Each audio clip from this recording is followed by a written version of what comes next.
Саламатсыңарбы окуучулар? Бүгүн дагы кайрадан геометрия предмети боюнча көп крандыктарга карата көнүгүү иштейбиз. Биз балдар мурунку сабакта өткөн туура көп крандыктардын беттеринин аянттары жөнүндө кайталайбыз.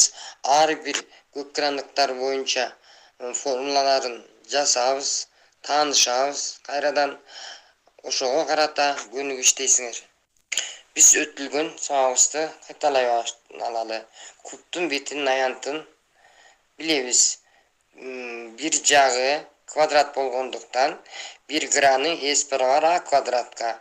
Демек, кубтун толук бетинин аянты барлык грандар 6 болгондуктан 6-ны 1 гранын аянтына көбөйтөбүз дегенбиз. Демек, s толук бетинин аянты 6 барабар a квадрат экендигин билебиз. Андан кийинки тетраэдрдин бетинин аянты. Муну дагы биз өткөндө таанышканбыз. Демек, 1 граны тең кап жактуу үч буручтук болгондуктан тең жактуу үч буручтуктун аянты бизге белгилүү.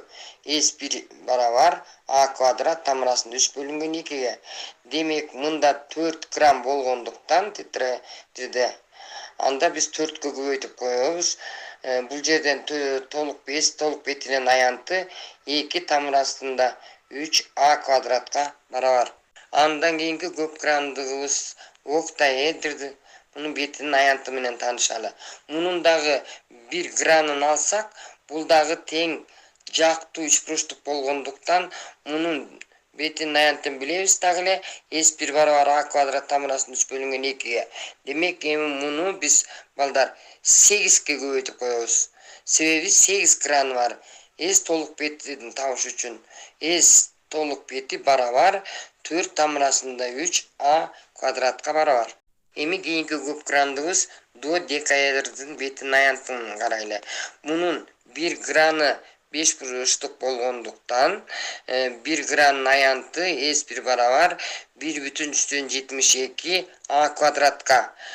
Демек, додекаэдрдин 12 граны болгондуктан ошол 1,72 a квадратты балдар 12ге көбөйтсөк S толук бетинин аянты келип чыгат. Демек, S толук бетинин аянты 20,64 a квадратка барабар. Эми жалпылап айтканда балдар, туура көп крандыктын беттеринин аянттары негизинен S барабар S1 көбөйтүлгөн энге. Бул жерден S1 ар бир гранын аянты болот, а эм болсо грандарынын саны болот. Демек, жалпы беттердин аянттары S барабар S1 көбөйтүлгөн энге. Эми балдар, ар бир көп крандыктын элементтери менен тааныша алалы. Бул жерде бизге кубик деп айтып коебуз, куб берилип турат. Муну кээ бир жерлерде гексаэдр деп айтылат. Бул куб бардык крандар барабар болгон 6 квадраттан түзүлөт. Ар бир чокудан бири-бирине барабар болгон 3 кыр чыгат. Жалпы 12 кыры 8 чокусу бар. Бул фигура тетраэдр деп аталат.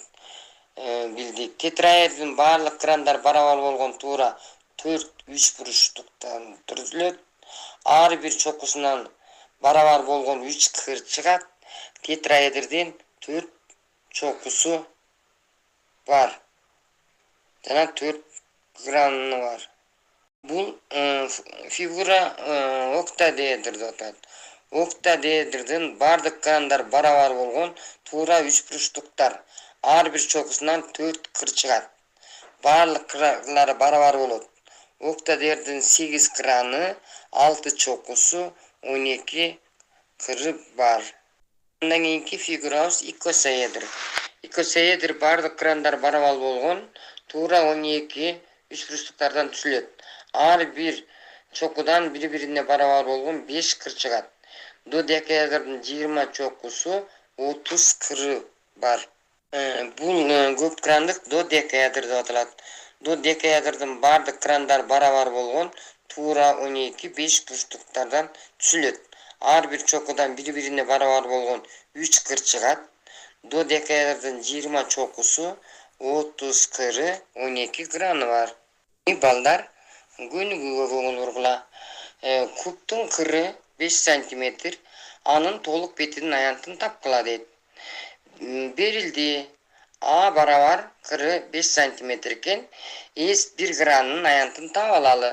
Демек, бизге белгилүү 1 гранын аянты 5-тин квадраты болот, ал 25 сантиметр квадратка.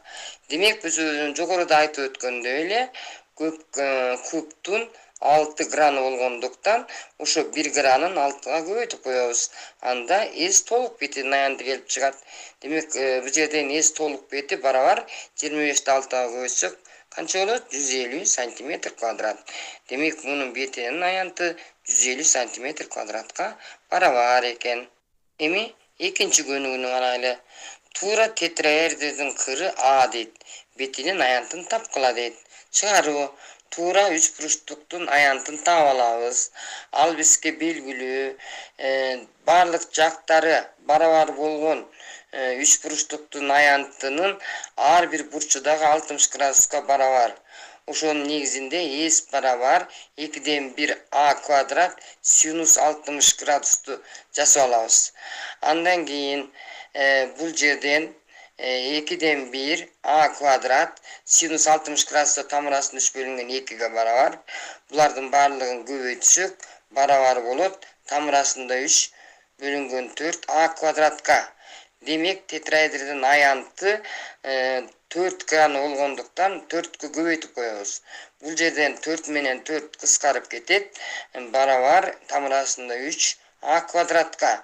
Демек, тетраэдрдин толук бетинин аянты балдар тамырасында 3 көбөйтүлгөн А квадратка барабар экендигин көрдүк. Эми балдар үйгө тапшырма. Мен могу таблицаны жөнөтүп атам. Ушу таблица боюнча көп крандыктын аттарын жасасыңар. Ар бир берилген таблицанын суроолоруна жооп берип толтургула. Себеби ушунун бардыгын биз жогоруда айттык. Ошолорду түшүнгөнүңөр боюнча жазып келгиле. Белгилүү математик Гилберт айткан экен. Геометриянын чоң бакчасында ар ким өзүнүн табитине жараша гүлдести таап алат деп. Мен ушул сабактан балдар силер дагы геометрия багынан букет жасап алдыңар деп ишенем. Ушул сабакка көңүл бурганыңарга чоң рахмат.